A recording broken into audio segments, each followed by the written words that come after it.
So guys, did China just checkmate the United States dollar? The dollar, the thing your life is priced in.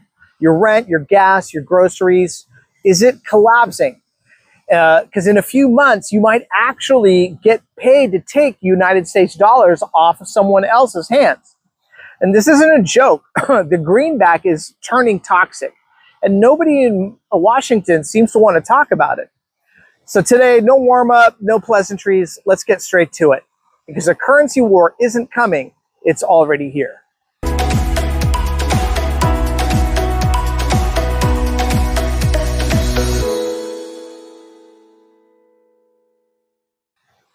All right, guys, thank you so much for joining the baseline. I need you guys to picture this. You're in London or Sydney or New York, and you go to trade your pounds or your Aussie dollars or your yen. And the bank says, here, take these United States dollars, and here's a bonus for your trouble. It sounds insane, right?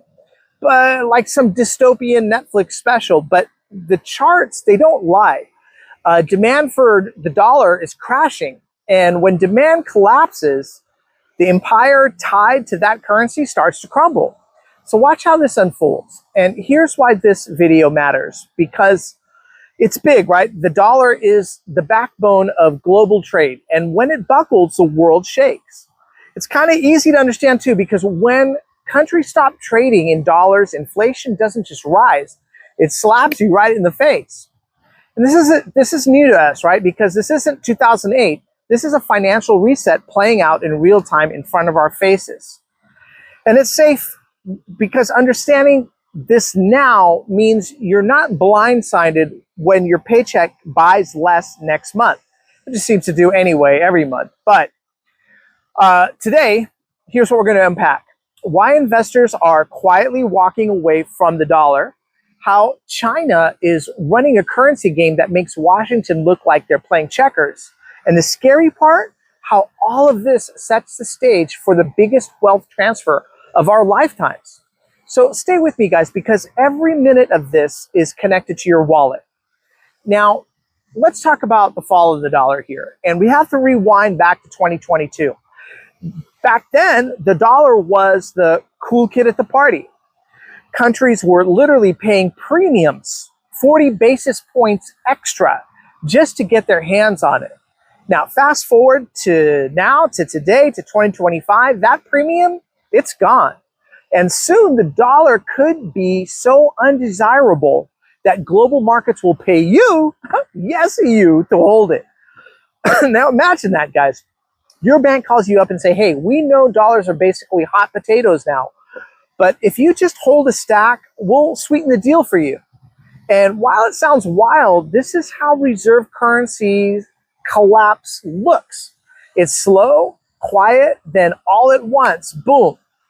And here's the painful reality, right? When demand collapses, imports get more expensive, foreign investments dry up, and your paycheck, it ends up buying less and less. Now enter China, who seems to be playing chess and not checkers. Because while the United States is fumbling, Beijing is playing chess. They just fixed the yuan to a 9-month high. A deliberate power move. And before anyone says, like, wait, why would China make their currency stronger? Doesn't that hurt exports? The short answer is no, because that would be 2010 thinking. China is buying oil cheap from Russia right now.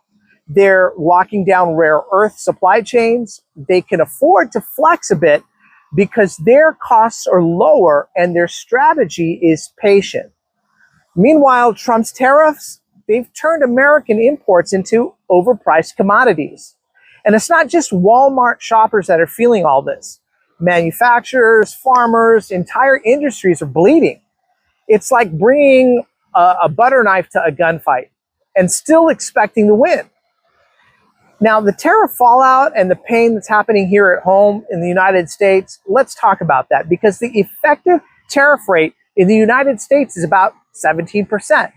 That means everything, chips from Korea, electronics from China, raw materials from India, is at least 17% more expensive than it used to be. And guess what happens when the dollar starts falling? These costs start skyrocketing even more. This is what happens when economic policy is more about winning headlines than winning strategy. Now, Beijing, they're quietly building a global trade network where the yuan, not the dollar, is the currency of choice, which brings rare earths and the leverage they have with that. Because if you layer that on, the rare earths, China has a near monopoly on those metals, the stuff we need for everything from smartphones to F-35 fighter jets. And they're not playing nice anymore. They've tightened export controls, and they can slam production to zero if they wanted to. So think about that. Washington keeps talking tough. We'll just find another supplier, is what Washington's saying. While Beijing smiles and says, hey, good luck building jets without our magnets. It's not a trade war anymore. It's a resource chokehold. And the United States, man, we're on the losing side of this equation right now. And this is where Wall Street's power keg comes into play and where it gets really dangerous, because Wall Street is floating on a mountain of margin debt. Over $1 trillion. That's $1 trillion borrowed to inflate asset prices. It's a casino on steroids. Everyone's betting with money they don't actually have, hoping the house never actually calls.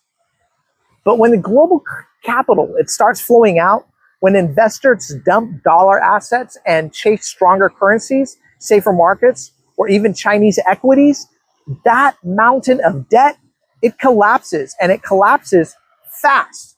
And regular people, the ones with retirement accounts and 401ks, will eat those losses first. And don't think this is just an American problem, because if you're in London, Sydney, Toronto, Los Angeles, you're not immune. When global capital shifts, it doesn't stop at customs.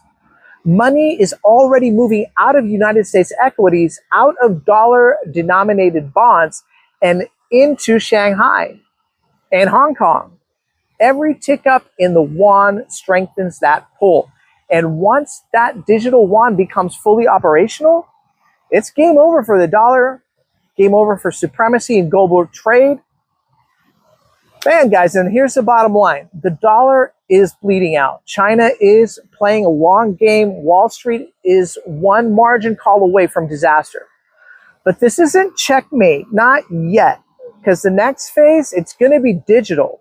And when China flips the switch on the digital yuan for global settlements, that's when this currency war turns into a full-blown monetary regime change. Now, tomorrow's headlines, they're going to make this crystal clear. And when they do, you know, remember this moment, remember this channel, and, you know, let me know what you guys think too. Do you guys think I'm completely off? You think I got it right? Where do you think we're headed on all this? Leave a comment in the section below. I read and answer all the comments and love to hear from you. Anyway, guys, thank you so much for watching The Baseline, and we'll catch you the next round. All right, cheers, everybody.